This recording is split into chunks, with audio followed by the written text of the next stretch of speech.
PTI को इस्लामाबाद में एहतजाज की इजाजत नहीं मिल सकी। इस्लामाबाद हाई कोर्ट ने एहतजाज की इजाजत न मिलने के खिलाफ दरख्वास्त पर फैसला जारी कर दिया है। अपडेट करेंगे आपको। PTI को इस्लामाबाद में आज एहतजाज की इजाजत न मिल सकी।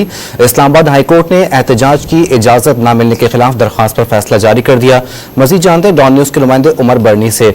उमर, बताइए फैसले में क्या कहा गया है? जी बिल्कुल, इस्लामाबाद हाई कोर्ट की जस्टिस समन रफत इम्तियाज की जानिब से तहरीरी फैसला जारी किया गया है, जिसमें यह कहा गया है कि आज एहतजाज प्रैक्टिकल अब मुमकिन नहीं है, इसलिए PTI पटिशन जो है वो नई दरख्वास्त तस्वर होगी। 29 जुलाई F9 पार्क या किसी मुनासिब जगह एहतजाज की दरख्वास्त पर इंतजामिया जो है वो फैसला करे। डिप्टी कमिश्नर इस्लामाबाद PTI की 29 जुलाई एहतजाज की दरख्वास्त पर वजूहात के साथ फैसला करें।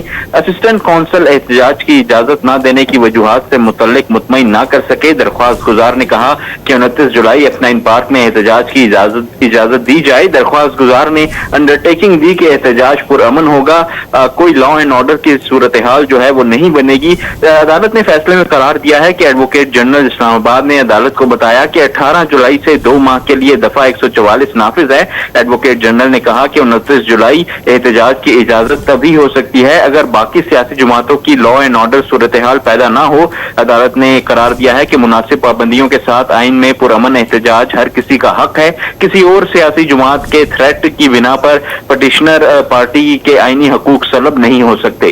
जी ठीक है, बहुत शुक्रिया उमर मेहताब बर्नी।